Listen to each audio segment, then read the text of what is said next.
La historia de Eurípides comienza envuelta en una atmósfera casi mítica.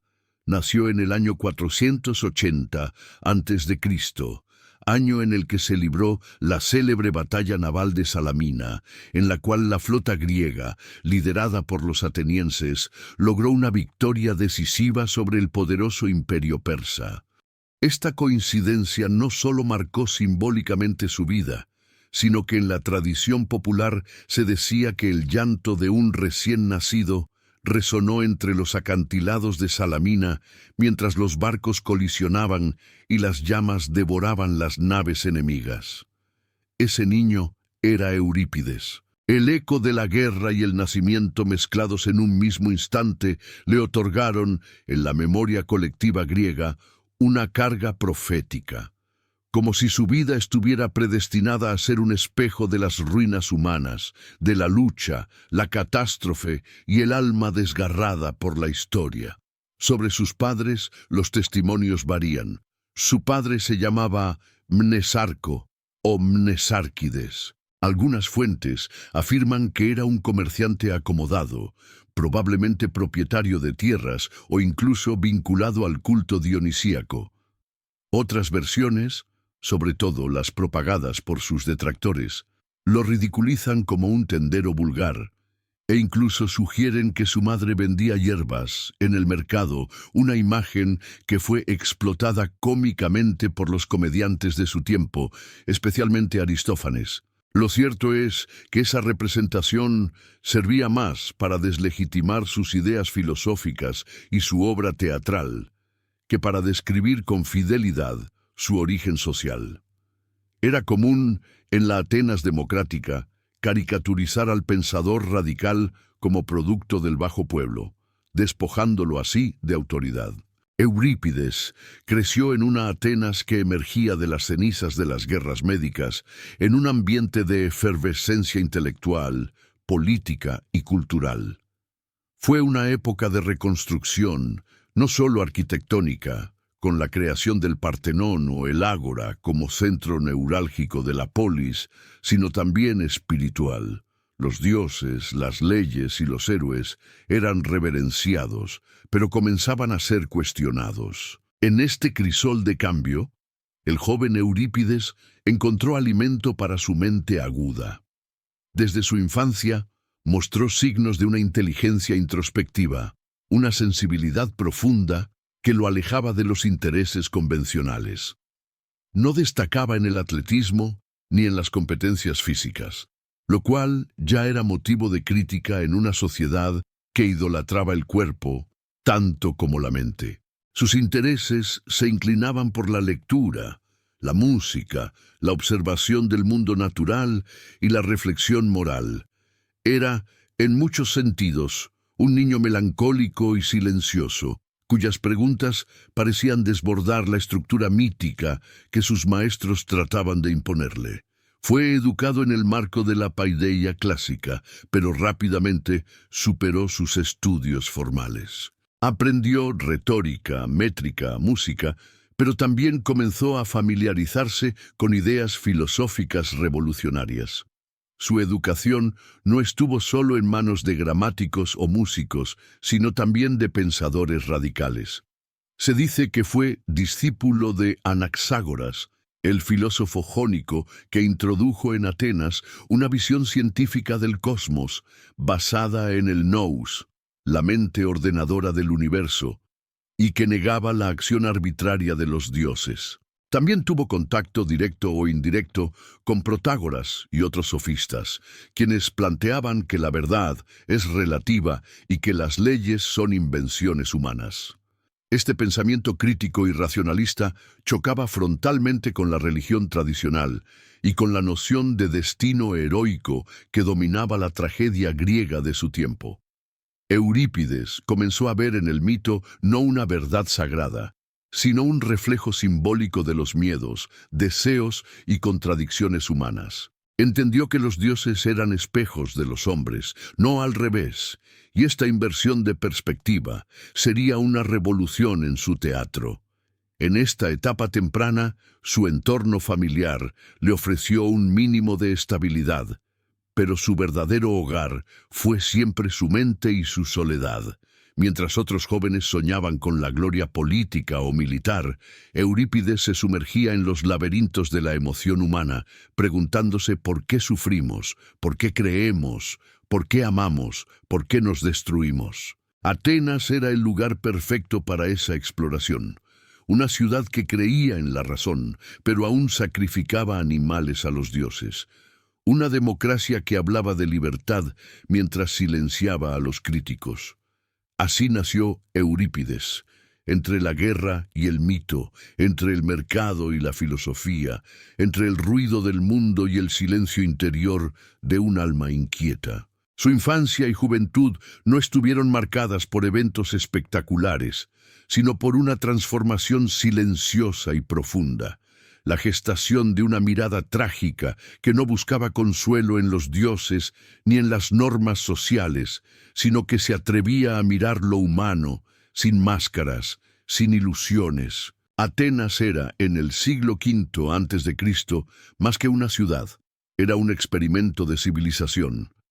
Mientras otras polis aún vivían bajo estructuras tribales o aristocráticas, Atenas había erigido una democracia participativa, imperfecta pero vibrante, donde el pensamiento y la palabra eran más poderosos que la espada. Eurípides se sumergió en ese entorno fértil, pero con una sensibilidad distinta, no como un ciudadano deseoso de honores públicos, sino como un observador incómodo, un testigo de las grietas bajo la superficie del ideal ateniense. En su juventud, Eurípides ya mostraba una mirada divergente. Mientras sus contemporáneos celebraban las glorias de Maratón o la magnificencia de Pericles, él comenzaba a preguntarse qué precio pagaban los individuos por esos triunfos colectivos. Era un hombre de su tiempo, sí, pero con una mente que operaba unos siglos adelante. Como todo joven educado de su clase, se instruyó en gimnasia y retórica, pero muy pronto abandonó los intereses atléticos. Algunos relatos dicen que fue pintor antes que dramaturgo, y aunque no quedan rastros de su arte visual, esta experiencia habría agudizado su sensibilidad estética y simbólica. Eurípides encontró en la filosofía su verdadera pasión formativa. Su contacto con Anaxágoras fue decisivo. Este pensador no solo introdujo una cosmología basada en la razón, sino que despojó al mundo de lo sagrado arbitrario, proponiendo que todo surge de una mente nous ordenadora y no del capricho de Zeus o Hera. Anaxágoras fue perseguido por impiedad, y ese destino de los que se atreven a pensar la condena, la burla, el exilio, dejó huella en el joven dramaturgo. Eurípides no fue un filósofo académico, pero su teatro es pura filosofía dramatizada. Cada tragedia suya es una interrogación moral, política o existencial. También se vio influenciado por los sofistas, en particular Protágoras, que afirmó que el hombre es la medida de todas las cosas, una sentencia que cambiaría el eje del pensamiento occidental. En lugar de mirar a los cielos buscando sentido, Eurípides, siguiendo esa línea, volvió la mirada hacia las pasiones humanas, el amor, la ira, la venganza, el remordimiento, el miedo. En su mundo, los dioses son muchas veces excusas o marionetas. La verdadera tragedia se juega en el corazón humano, en sus decisiones y conflictos. En este caldo intelectual y social, comenzó a escribir teatro. Presentó su primera obra en el año 455 a.C., aunque no fue premiada. El sistema teatral ateniense era competitivo, ritual y político. Durante las grandes Dionisias, varios dramaturgos competían presentando tríadas de tragedias y un drama satírico ante un jurado popular. La comunidad no solo asistía, juzgaba. No era un arte decorativo, sino una forma de pensar colectivamente. A pesar de ser admitido en este círculo artístico, Eurípides no encajaba con facilidad. Su estilo contrastaba con el de sus predecesores. Esquilo era un poeta religioso y épico, preocupado por el destino cósmico y la justicia divina. Sófocles, más equilibrado, cultivaba la armonía entre el deber y la libertad, mostrando héroes nobles enfrentados a dilemas imposibles. Eurípides, en cambio, introdujo la duda. Sus personajes eran humanos demasiado humanos, frágiles, contradictorios. Donde antes había mito y grandeza, él ponía trauma y deseo. En su teatro no hay certezas, hay tensión, ambigüedad, ambivalencia. Su gran salto lo dio en el 441 a.C., con la tragedia Hipólito, con la que ganó su primera competencia teatral. Esta obra ya revelaba sus obsesiones centrales, el deseo reprimido, el conflicto entre razón y pasión, la arbitrariedad de los dioses y la injusticia del destino. Hipólito, joven casto devoto de Artemisa, es arruinado por el deseo incestuoso de su madrastra Fedra, quien se suicida y lo acusa falsamente. La tragedia no es solo externa, el accidente de su muerte, sino interior. El conflicto entre lo que deseamos y lo que negamos. A partir de entonces, Eurípides comenzó a producir obra tras obra, casi una por año, pero nunca se sintió del todo aceptado. Su teatro no celebraba los valores tradicionales, los cuestionaba. Presentaba a las mujeres como protagonistas activas de la historia, con pasiones e inteligencia propias. Daba voz a los esclavos, a los extranjeros, a los vencidos. Sus enemigos lo acusaban de pervertir la moral, de desdibujar la frontera entre lo noble y lo vulgar.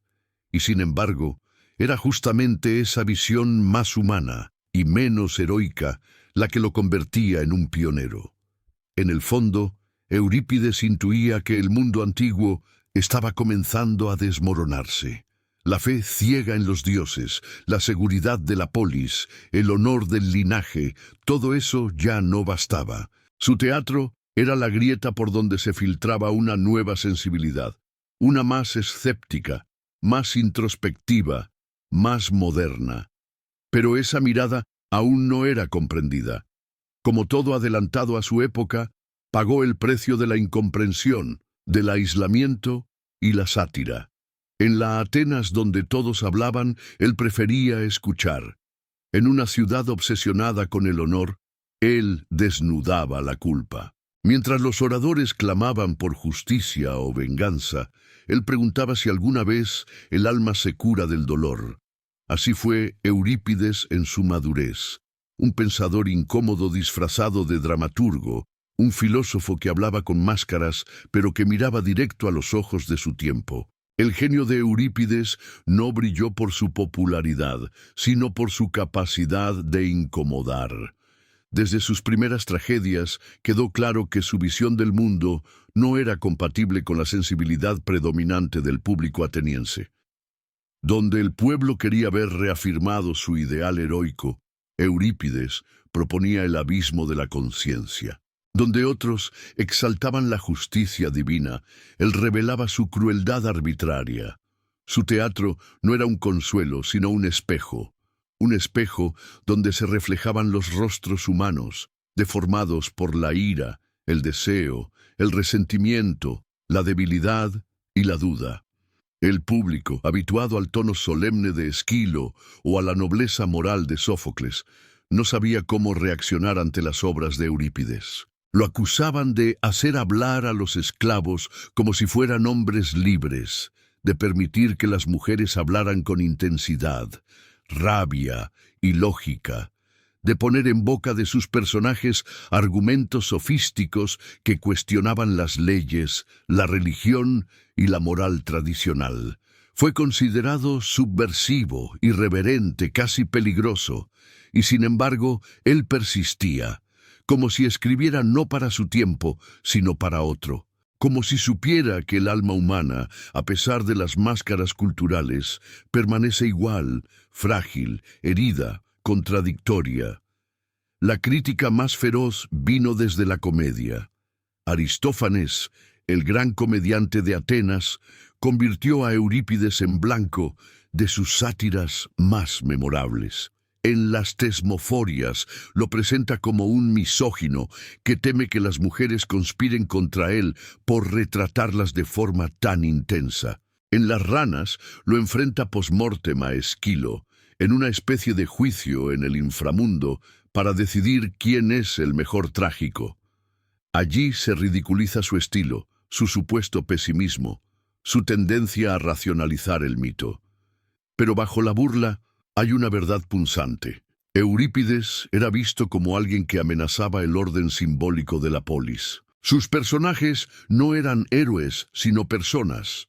Medea, por ejemplo, no es una víctima pasiva, sino una mujer extranjera, poderosa, vengativa, capaz de asesinar a sus propios hijos para castigar la traición de Jasón.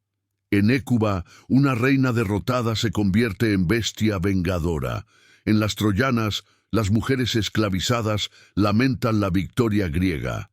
Y en Electra, el acto de venganza se transforma en una carga que rompe el alma. Incluso los dioses, cuando aparecen, lo hacen tarde, confusos, o simplemente para imponer una voluntad ciega que ya no convence a nadie. Para muchos atenienses, estas obras eran como puñaladas a la conciencia cívica. ¿Qué decía de Atenas el hecho de que se representaran tragedias donde los griegos eran los verdugos y no los héroes? ¿Qué significaba que un autor prefiriera mostrar la angustia de una mujer derrotada en lugar de la gloria de un general triunfante? Eurípides no escribía para glorificar la ciudad, sino para desentrañar su alma. Por eso fue amado por unos pocos y temido por muchos. Su relación con el poder también fue tensa. Aunque no participó directamente en la política, sus obras eran profundamente políticas. Durante la guerra del Peloponeso, mientras Atenas se desangraba en un conflicto interminable contra Esparta, Eurípides escribía tragedias donde los horrores de la guerra eran expuestos sin anestesia. No mostraba batallas gloriosas, sino sus consecuencias: la muerte de los inocentes, la locura de los soldados, la degradación moral. En una época de propaganda patriótica, su honestidad era vista como traición. Y sin embargo, su obra no era pesimista por simple provocación. Eurípides creía en la capacidad humana de comprender, de evolucionar, incluso de redimirse.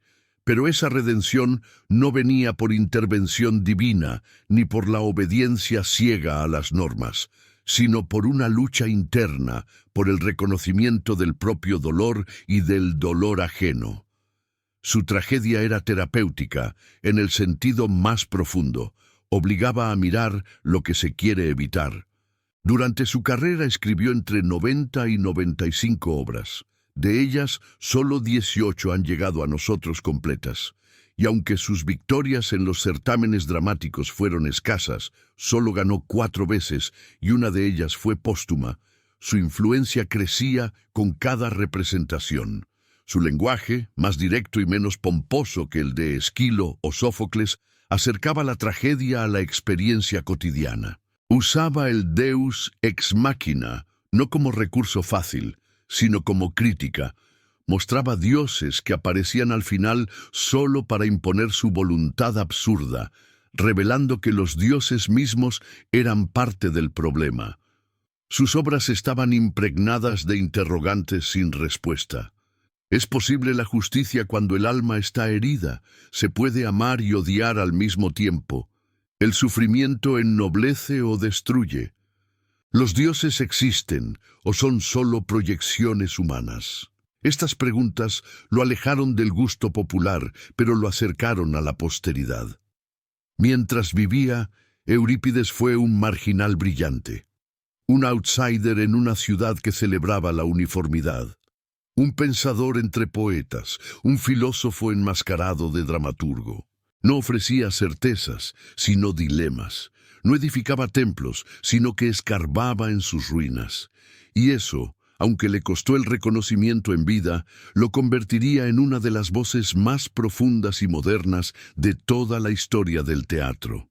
Hacia el final de su vida, Eurípides tomó una decisión que sorprendió a muchos: abandonó Atenas. No fue un exilio formal ni una expulsión pública como la que sufriría más tarde Sócrates, sino un exilio íntimo, una retirada voluntaria de la polis que nunca terminó de comprenderlo. La ciudad para la que escribió, en la que vivió casi toda su vida, lo había mantenido siempre en los márgenes. Aunque Atenas era el centro cultural del mundo griego, para Eurípides se había vuelto un lugar asfixiante, ruidoso, lleno de juicios y expectativas que contradecían su espíritu crítico y solitario.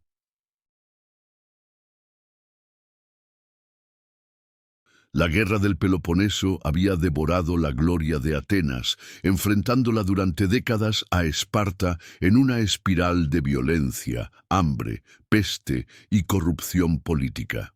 La ciudad, que una vez fue símbolo de razón y belleza, se estaba desmoronando por dentro. Eurípides, que nunca había sido un adulador del poder ni un defensor de la demagogia, comenzó a retirarse cada vez más de la vida pública. Sus obras se volvieron más oscuras, introspectivas y cargadas de una resignación filosófica que rozaba el estoicismo. Fue entonces cuando recibió una invitación del rey Arquelao I de Macedonia, un monarca ambicioso que estaba convirtiendo su corte en un refugio para artistas y pensadores.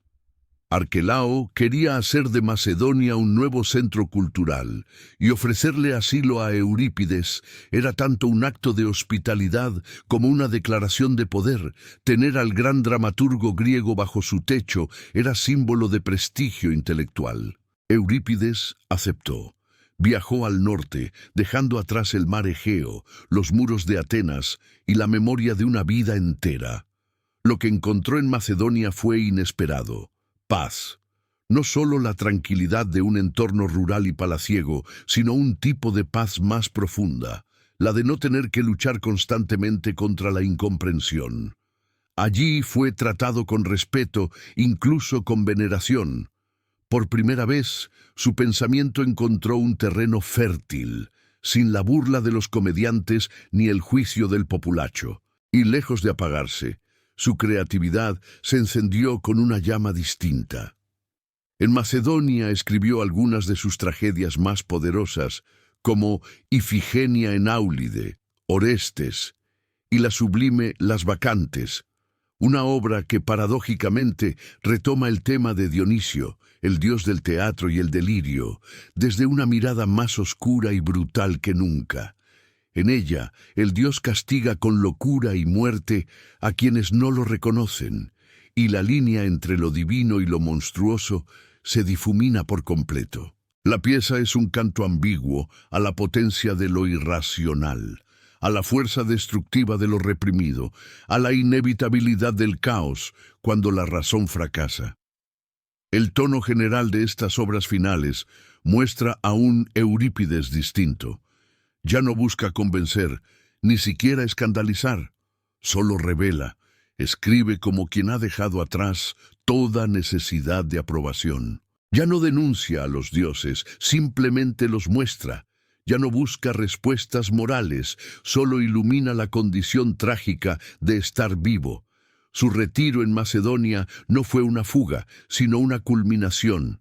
Era el paso natural de alguien que había comprendido que en su tierra no encontraría ni justicia ni paz. Era, en cierto modo, un filósofo que había elegido el silencio de la distancia frente al bullicio de la polis decadente. No se sabe con certeza cómo murió. Algunas versiones legendarias aseguran que fue atacado por perros salvajes, como si la naturaleza misma se vengara del hombre que desnudó a los dioses. Otras fuentes, más sobrias, afirman que murió por causas naturales hacia el año 406, rodeado de respeto en la corte macedonia. Tenía unos 74 años. El mismo año moriría Sófocles y el teatro griego clásico perdería a sus dos últimos gigantes. Eurípides dejó el mundo de forma silenciosa, como había vivido, sin alardes, sin pompas, pero su huella, profunda y perturbadora, ya había quedado grabada en la conciencia cultural de Grecia, incluso si muchos aún no eran capaces de entenderla. La muerte de Eurípides no fue la de un héroe celebrado por su pueblo, ni la de un artista rodeado de multitudes. Fue, más bien, la partida silenciosa de un hombre que eligió vivir a contracorriente. Ocurrió hacia el año 406 a.C., en Macedonia, lejos de los escenarios donde durante décadas se representaron sus tragedias. Tenía alrededor de 74 años. Las circunstancias de su muerte, como muchos aspectos de su vida, se tiñeron de leyenda. Una versión muy difundida, y probablemente simbólica, dice que fue atacado y desgarrado por una jauría de perros salvajes, un final brutal que parecía apropiado para un autor que había retratado tan de cerca la naturaleza salvaje del alma humana. Otros relatos, más sobrios y creíbles, afirman que murió por causas naturales, tal vez enfermo pero en paz, acogido en la corte de Arquelao, el rey que sí supo valorar su genio en vida. Lo cierto es que Eurípides murió lejos de Atenas, la ciudad que lo formó, pero que también lo relegó. Irónicamente, fue esa misma ciudad la que, tras su muerte, comenzó a descubrir su verdadero valor. Pero mientras Sófocles fue llorado con honores en Atenas, Eurípides recibió su mayor homenaje póstumo de manera paradójica, en el teatro. Su hijo, también llamado Eurípides, aunque probablemente solo un homónimo o sobrino, presentó en las Dionisias una de las obras inéditas de su padre, Las Bacantes, y ganó el primer premio. El público que en vida lo había despreciado comenzó a rendirse ante su legado. Sus palabras, que antes habían sonado a herejía o cinismo, ahora parecían proféticas. Desde entonces, su obra comenzó a circular con más respeto. Los nuevos dramaturgos lo imitaron. Los filósofos, especialmente los estoicos y los cínicos, encontraron en sus tragedias una mina de ideas morales y psicológicas. Sus personajes, antes vistos como transgresores, ahora eran comprendidos como expresiones sinceras del alma humana. En lugar de héroes perfectos, mostraba personas heridas. Y eso, con el paso del tiempo, se volvió no solo aceptable, sino necesario. Incluso Aristófanes, su más feroz detractor en vida, ofreció una forma de redención indirecta. En Las Ranas, escrita también en 406, Aristófanes lleva al dios Dionisio al Hades para traer de vuelta al mejor de los trágicos. Allí, Eurípides compite con Esquilo en un duelo verbal. Aunque al final es Esquilo quien regresa al mundo de los vivos, el solo hecho de que se le ponga a Eurípides al mismo nivel ya indica un reconocimiento tácito. El comediante no podía ignorar la huella que su adversario había dejado en el pensamiento griego. La verdadera justicia para Eurípides llegó, como suele ocurrir con los genios, tras su muerte. Su teatro, que incomodó a sus contemporáneos por su audacia moral y psicológica, comenzó a ser leído y representado con ojos nuevos. Lo que antes parecía escándalo, ahora era profundidad. Lo que parecía irreverencia, ahora era lucidez. Así, el dramaturgo exiliado, marginal y satirizado, comenzó a ocupar el lugar que merecía, no solo como uno de los tres grandes trágicos, sino como el más humano de todos ellos. Aunque Eurípides murió lejos de su tierra, su legado nunca dejó de crecer. Con el tiempo, su obra no solo sobrevivió, transformó la forma en que entendemos el drama, la psicología y lo humano. Fue el primero en mirar el interior del alma como campo de batalla, en mostrar que las mayores tragedias no ocurren entre dioses y ejércitos, sino dentro del corazón humano. A diferencia de Esquilo o Sófocles, que elevaron al héroe, Eurípides lo desmontó. Mostró que no hay nobleza sin duda, que el dolor no siempre ennoblece y que la moral, muchas veces, es solo una máscara que esconde deseos y miedos. Su teatro fue, en el fondo, un espejo incómodo. Por eso, su influencia se extendió mucho más allá de Grecia. Filósofos romanos como Séneca lo admiraron profundamente. Durante el Renacimiento, sus tragedias fueron redescubiertas y puestas como ejemplo de modernidad emocional.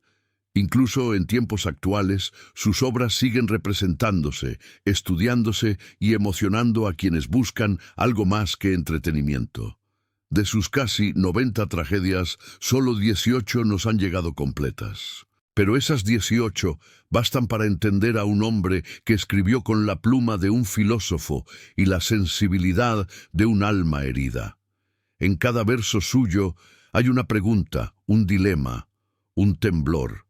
Eurípides no escribía para complacer, sino para revelar. Y ahora que hemos recorrido su vida, desde su nacimiento entre batallas hasta su muerte en el exilio, es imposible no ver que fue un adelantado, un incomprendido y también un profeta del dolor humano.